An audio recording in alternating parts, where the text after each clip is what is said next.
Welcome to the spoken tutorial on how to apply for a PAN card. In this tutorial, we will learn the process of applying for a PAN card, documents for proof of identity, tracking the status of the application.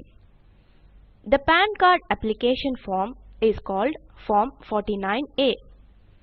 This form can be downloaded from the link given below. Once you have downloaded the form, take a printout of the same. Next step is to fill the form. The form is to be filled legibly in block letters in English only. It is preferable to use a pen with black ink to fill the form. In each box, fill only one character, that is, alphabet, number or a punctuation sign. A blank box must be left after each word. Individual applicants need 2 recent color photographs with a white background. These photos have to be pasted on the form in the spaces provided. The size of the photo should be 3.5 cm into 2.5 cm. The photo should not be stapled or clipped to the form. The photos on the left should have a signature or thumb impression across it. For the right side photo, the signature or thumb impression should be below it. Thumb impressions should be attested by a notary public or an authorized officer with official seal and stamp. Now start filling the form. First of all, fill the assessing officer details. Assessing officer details can be found on these web pages.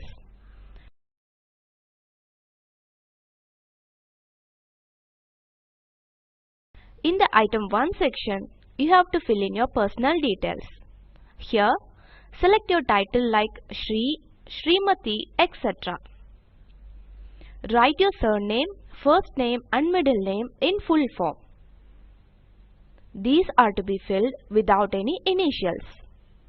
Your name should not be prefixed with any title like Miss, Doctor, Kumari, etc. For non-individuals, what if the name is longer than the space provided? In that case, it can be continued in the space provided for the first and middle name. In case of a company, the name should not contain any abbreviations. Example, Private Limited should be written in full. Variations like PVT Ltd, Private Ltd, P.Ltd, etc. are not allowed. In case of sole proprietorship, the PAN should be applied for in the proprietor's own name. This will be printed on the PAN card. Note that the last name must be written in its full form. The next section asks for other names that one is or was known by. It must be filled if the applicant selects yes, following the instructions applicable for Item 1. Item 4, the gender field, should be filled only by individual applicants. The Item 5 section asks for date of birth. The dates expected from different categories of applicants are specified in the form. Example, a company should provide its date of incorporation. Next, individual applicants should fill in their father's name. Instructions in Item 1 with respect to name apply here. Note that the married women should also give their father's and not their husband's name. Item 7 asks for your address.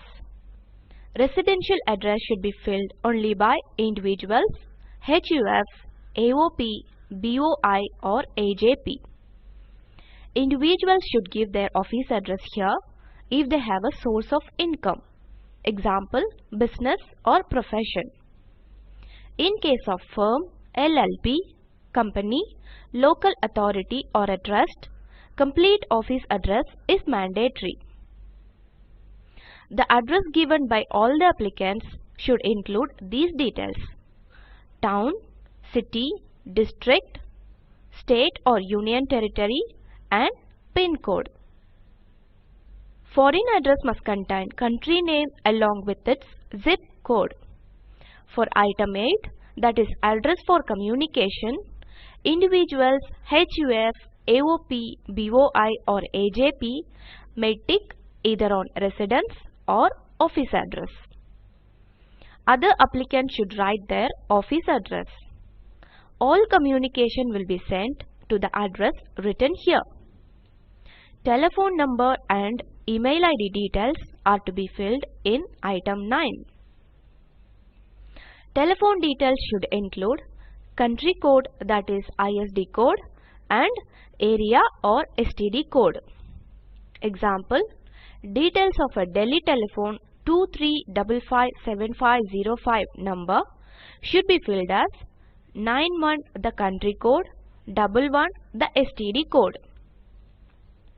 The numbers and the email ID are necessary to contact applicants in case of any discrepancy in the application, send the PAN card via email, SMS the status updates. In item 10, select the category status that is applicable.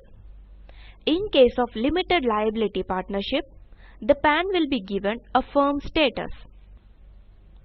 Item 11 asks for registration of companies issued by the Registrar of Companies. Other applicants may mention registration number issued by the state or central government authority. Item 12. Citizens of India must enter their Aadhaar number if allotted. It should be supported by a copy of Aadhaar card. In item 13, applicants must indicate their source of income using a business or a profession code. These codes are available on page 3 of the form. Example, medical profession and business code is 01, engineering is 02. Item 14 asks for personal details of representative assessees. Only those specified in Section 160 of the Income Tax Act 1961 can act as representative assessees. Some of them are an agent of the non-resident, guardian or manager of a minor, lunatic or idiot, court of wards, etc.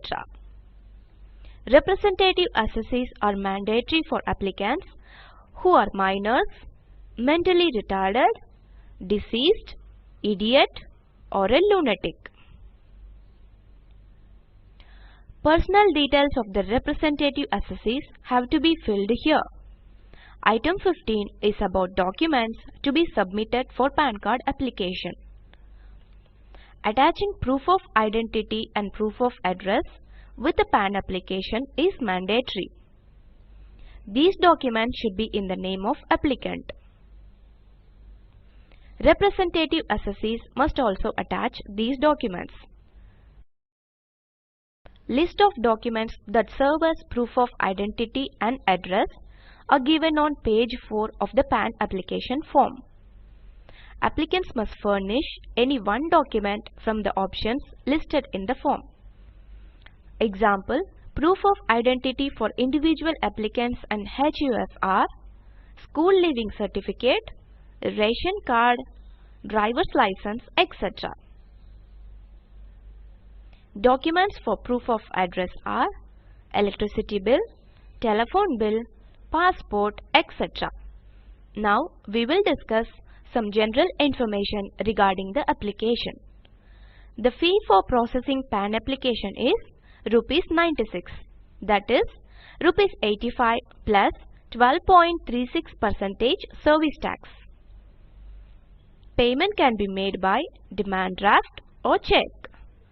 For addresses outside India, the processing fee is Rs 962, that is application fee Rs 85 plus dispatch charges Rs 771 plus 12.36% service tax. For foreign addresses, payment can be made only by way of demand draft payable at Mumbai. The box at the end of the form asks for the applicant's signature or thumbprint. Representative assessee's signature or thumbprint should be given for minors, the deceased, lunatics and the mentally retarded. Applications without signature or thumbprint will be rejected. Applicants will receive an acknowledgement on acceptance of this form. This will contain the unique identification number. This number can be used for tracking the status of the application. You can track its status using the Income Tax Department website or these websites. On this website, the Status Track search will perform this task. This search will need either your acknowledgement number or details like name and date of birth. One can also get PAN status details via SMS. SMS NSDL PAN space 15-digit acknowledgement number and send to 57575. The postal addresses are as shown. Hope this information was helpful. Now let us summarize. In this tutorial, we have learned procedure to apply for PAN card, documents for proof of identity, and tracking the status of PAN. Watch the video available at the following link. It summarizes the spoken tutorial project. If you do not have good bandwidth, you can download and watch it. Spoken Tutorial project team conducts workshops using spoken tutorials, gives certificates to those who pass an online test. For more details, please write to contact@spoken-tutorial.org. Spoken Tutorial project is a part of the Talk to a Teacher project. It is supported by the National Mission on Education through ICT, MHRD, Government of India. More information on this mission is available at spoken-tutorial.org/nmeict-intro. We have come to the end of this tutorial. This is Aarti signing off from IIT Bombay. Thanks for joining.